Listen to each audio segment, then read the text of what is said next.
سلمان صاحب، بات ہو رہی ہے انتخابی نشان کی، پی ٹی آئی کو بلہ ملے گا یا نہیں ملے گا؟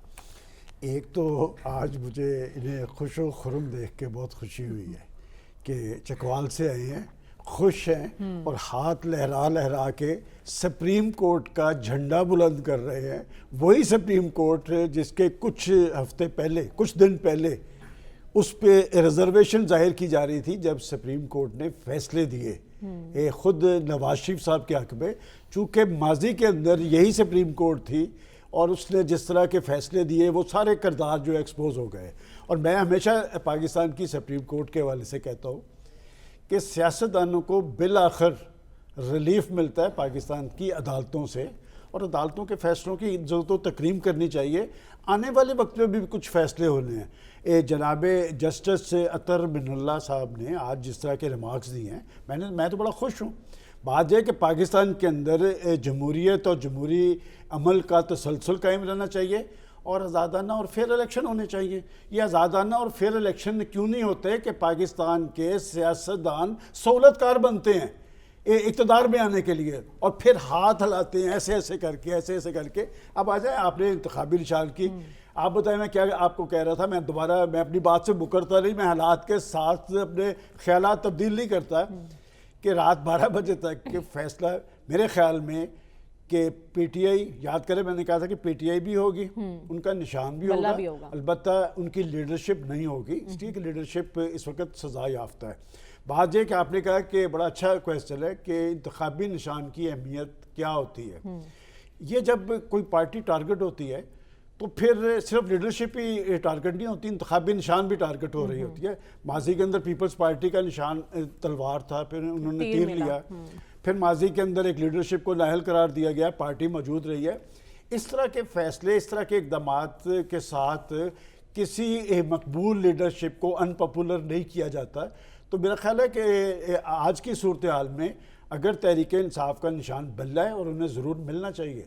Tehreek Insaf intra party election جو ہے، یہ کس پارٹی کے انٹرا پارٹی، سوائے جماعت اسلامی کے سب کے ہی ایسے ہوئے ہیں، اور ان کا الیکشن اس لیے متنازع ہے کہ یہ ہمیشہ سے ہی متنازع رہا ہے، اور یہ ہم نہیں کہہ رہے، خود ان کی پارٹی کے ذمہ داران نے، یہ چیف الیکشن کمشنر نے نہیں کہا، ان کی پارٹی کے انتخابات جنہوں نے کروائے تھے، جسٹس وجیہ الدین نے اور تسنیم نورانی صاحب کے بیانات ریکارڈ پہ موجود ہے کہ الیکشن کیسے کروائے گئے ہیں۔ پاکستان کی پولیٹیکل پارٹیز کو سازگار ماحول ملنا چاہیے، ان کا انتخابی نشان ملنا چاہیے، انتخابات فیئر ہونے چاہیے۔ پھر ہم نے یہ نہیں کسی کو کہنے دینا کہ جی پاکستان کی سپریم کورٹ فیصلے کرتی ہے انصاف اور عدل کی بنیاد پر، وہ فیصلے قبول کرنے چاہیے، جیسے بھی فیصلے ہوں قبول کرنے چاہیے۔ اور پاکستان کی عدالتوں نے ہمیشہ پاکستان کے عوام کی رہنمائی کا فریضہ سر انجام دیا ہے۔ وہ کام پاکستان کی عدالت عظمیٰ نے کیا ہے جو پاکستان کے دیگر ادارے اور پولیٹیکل پارٹیز نہیں کر سکی، جو کنفیوژن پیدا کر رہے تھے، کوئی الیکشن کے لیے تیار تھا، کوئی نہیں تیار تھا۔ اب بھی جو 8 فروری کو الیکشن ہونا ہے اس کے نتائج قبول کرنے پڑیں گے کہ زور آزمائی اس میں نہیں ہونی چاہیے، بیلٹ بکس میں ووٹوں کے ذریعے ہونی چاہیے، جس کے ووٹ نکلے کہ انہیں آپ اقتدار کا حق دیں۔ ٹھیک ہے، آپ کہہ رہے ہیں کہ انتخابات کے نتائج کو تسلیم کرنا ہو۔ جب جیل میں قیادت ہو تو پھر انتخابی مہم کس طرح سے لڑی جا سکتی ہے اور پی ٹی آئی کے لیے کتنا مشکل ہوگا؟ دیکھیں مریم، میں اسی پروگرام میں بار بار کہتا تھا کہ عدالتی فیصلوں سے آپ کسی لیڈرشپ کی مقبولیت ختم نہیں کر سکتے، اور جب آپ عدالتی فیصلوں کے ذریعے کسی پہ اثر انداز ہونے کی کوشش کرتے ہیں وہ پیچھے نہیں ہٹتا۔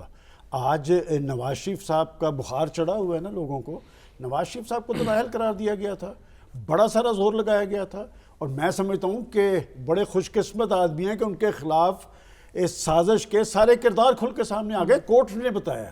اور بات یہ کہ اس وقت کورٹس کا، میں اس لیے مسلسل اس زمانے میں بھی کہتا تھا کہ آپ کورٹس کو ٹارگٹ نہ کریں، سیاسی کارکنوں کو، سیاسی لیڈرشپ کو بالآخر کورٹ کے ذریعے ریلیف ملتا ہے۔ اور یہ بات جو کچھ سامنے ہو رہی ہے، کاغذات داخل نہیں کروانے دیے جا رہے، یہ چیزیں سامنے آ رہی ہیں نا، چیزیں سامنے رپورٹ ہو رہی ہیں، تو یہ اب 2 روز اور بڑھ گئے ہیں، تو یہ چیزیں کلیئر ہوں گی، الیکشن فیئر ہوگا، اداروں کی اپنی ساکھ ہوتی ہے. اور اگر ایک لیڈرشپ جیل کے اندر موجود ہے، میں سمجھتا ہوں پاکستان کی سیاسی قیادت کو تاریخ سے سبق حاصل کرنا چاہیے. کون سی ایسی چیز ہے جو آج تحریک انصاف کی لیڈرشپ کے ساتھ نہیں ہو رہی جو انہوں نے ان کے ساتھ نہیں کی؟ تو بات ہے کہ یہ کوئی تاریخ سے سبق حاصل نہیں کرتا. اور پچھلے 2 ہفتے سے ہمارے یہاں پر ایک نیا رجحان آیا ہے کہ جی آگے کی طرف دیکھنا چاہیے. اور جناب ہم تو بڑی دیر سے کہتے تھے آگے کی طرف دیکھنا چاہیے. اگر پاکستان کے اندر سیاست اور جمہوریت نے چلنا ہے تو پھر پاکستان کی سیاسی لیڈرشپ کو طرز عمل بھی جمہوری کرنا چاہیے. اور بات یہ جو کہا گیا جی کہ ماضی میں اترا، اس طرح کبھی نہیں ہوا. اس طرح اس لیے نہیں ہوا، اس طرح یہ 9 مئی کے واقعات ہیں، یہ ڈیفرنٹ ہے. ماضی کے اندر سیاسی جماعتیں ڈکٹیٹرشپ کو ٹارگٹ کرتی تھی اور کوئی پولیٹیکل پارٹیز اداروں پہ حملے نہیں کرتی تھی. اور بات یہ کہ جنہوں نے اداروں پہ حملے کیے ہیں آپ ضرور ان کے گرد قانون کا شکنجہ کسے، لیکن جو نہیں اس میں انوالو ان کا راستہ روکنے کی کوشش نہ کریں. اس سے پولیٹیکل ہم جب یہ کہتے ہیں کہ ریاستی ادارے مضبوط ہونے چاہیے تو جمہوریت کے ادارے پاکستان کی پولیٹیکل پارٹیز ہیں، اور پولیٹیکل پارٹیز کے اندر بھی ڈیموکریسی ہونی چاہیے تاکہ الیکشن کمیشن کو یہ اعتراض کرنے کا موقع نہ مل سکے. بات یہ کہ پاکستان کے اندر پاکستان جمہوری سٹرگل کے نتیجے میں بنا تھا. یہاں پر اگر پولیٹیکل پارٹیز مضبوط نہیں بنی تو اس کی ذمہ دار پاکستان کی اسٹیبلشمنٹ نہیں ہے، اس کی ذمہ دار پاکستان کی سیاسی لیڈرشپ ہے. وہ اپنی جماعتوں کو مضبوط نہیں ہونے دینا چاہتے. اور پھر میں یہ بات کہتا ہوں کہ آپ نے 20-22 سال سٹرگل کی، جن کے خلاف آپ نے سٹرگل کی وہ آپ کو مشکل وقت پہ چھوڑ کے چلے گئے. آپ سیاسی کارکنوں کو ترجیح دیں. سیاسی کارکن جیلوں میں بیٹھے ہیں، ثابت قدمی سے بیٹھے ہیں، آپ انہیں ترجیح دیں. اب پھر اگر آپ وہی موقع پرستوں کو ابن الوقتوں کو لائیں گے تو پھر آپ نے ابھی پہلے بھی بھگت لیا ہے، پھر دوبارہ بھگت لیں گے. میں سمجھتا ہوں گیند پاکستان کی سیاسی لیڈرشپ کے کورٹ میں ہے. درست فیصلے کریں، سیاسی طرز عمل اپنائیں اور پاکستان کی لیڈرشپ کو اس سارے معاملات پہ دیکھیں. میں ایک تجویز دینا چاہ رہا ہوں، یہ آج جو تحریک انصاف کے ساتھ ہو رہا ہے آنے والے کل میں کسی اور کے ساتھ بھی ہو سکتا ہے. ماضی کے اندر مسلم لیگ نون کے ساتھ ہوا ہے، یہ اس وقت تالیاں بجا رہے تھے.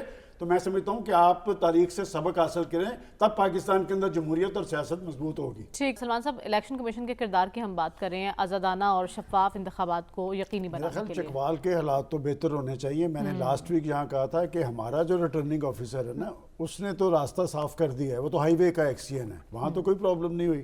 دیکھیں بات یہ کہ چیف الیکشن کمشنر اور نگران گورنمنٹ، آپ نگران گورنمنٹ کا ذکر ہی نہیں کر رہے. وہ تو آئی الیکشن کے لیے. اور چیف الیکشن کمشنر صاحب نے جس ایڈمنسٹریشن کو ہدایات جاری کی ہے تو میرا خیال آنے والے 24 گھنٹے بڑے امپورٹنٹ ہیں کہ وہ جو ڈائریکشن کہہ رہے ہیں کہ صوبائی الیکشن کمشنرز کو، ڈی سی اوز کو، آر اوز کو، ڈپٹی آر اوز کو، تو یہ چیزیں تو کل تک پتہ چل جائیں گی کہ ان کے آرڈر چل رہے ہیں یا نہیں چل رہے. بات یہ کہ جو کچھ ہو رہا ہے، ایک تو بات یہ کہ یہ نئی صورتحال نہیں. بار بار یہاں پر کہا جا رہا ہے کہ ماضی کے اندر جو کچھ ہوتا تھا اور آج جو کچھ ہو رہا ہے. اب میں آپ کو ایک چیز بات میری لکھ کے رکھ لیں، آر ٹی ایس سسٹم نہیں بیٹھے گا کہ جتنی دھاندلی 2018 میں ہوئی کیا نہیں تھا ہو رہا اس وقت. پتہ ہے نا کہ یہ جو جنوبی پنجاب صوبہ اتحاد کے انہوں نے بلوایا تھا، کس طرح مسلط کیا گیا تھا، کس طرح کی گورنمنٹس تھی، کس طرح کے وہ لوگ تھے جو اس وقت الیکشن کی جنہیں ذمہ داری دی گئی تھی. اور پھر الیکشن ریزلٹس 48 گھنٹے بعد آئے تھے. اب ایسے نہیں ہوگا. پاکستان کا میڈیا الرٹ ہے، پاکستان کی سول سوسائٹی دیکھ رہی ہے. شور ڈالنے سے نہیں ہوگا. میں اس لیے کہہ رہا ہوں کہ پاکستان کے چیف الیکشن کمشنر صاحب ایک الیکشن کمیشن کی بھی ایک ساکھ ہے. کیا وہ اپنے ادارے کی ساکھ برقرار رکھنا چاہتے ہیں؟ بالکل ان کا نوٹس لیں. جو لوگ پکڑ دکڑ کر رہے ہیں، پکڑ دکڑ نہیں ہونی چاہیے. کہ اگر جو لوگ 9 مئی کے واقعات میں ملوث ہیں ضرور انہیں پکڑے آپ. اس لیے کہ پاکستان کے اندر اس سے پہلے ایسے نہیں ہوا. پاکستان کی دنیا بھر میں جاگلسائی ہوئی ہے اس واقعے سے. پاکستان کی فوج کی طرف کوئی دیکھ نہیں سکتا تھا. یہ سب کچھ کیا تھا؟ یہ ایک پلان منصوبہ تھا جو ناکام ہو گیا. پاکستانی قوم اور پاکستانی فوج کے درمیان ایک تعلق ہے، اس تعلق پہ اثر انداز ہونے کی کوشش کی گئی تھی. اب آ جائے سیاسی کارکنوں پہ. جو سیاسی کارکن ہیں آپ بالکل ان کو آزادی دیں، جا کے اپنے کاغذات جمع کروائیں، اور یہ فیصلہ پاکستان کے عوام کو کرنا ہے. ہم یہاں پر بیٹھ کے بڑی جماعت ہے جی، یہاں پر پچھلے 1 سال تک کہا جائے گا جی پوری قوت ان کے ساتھ ہے.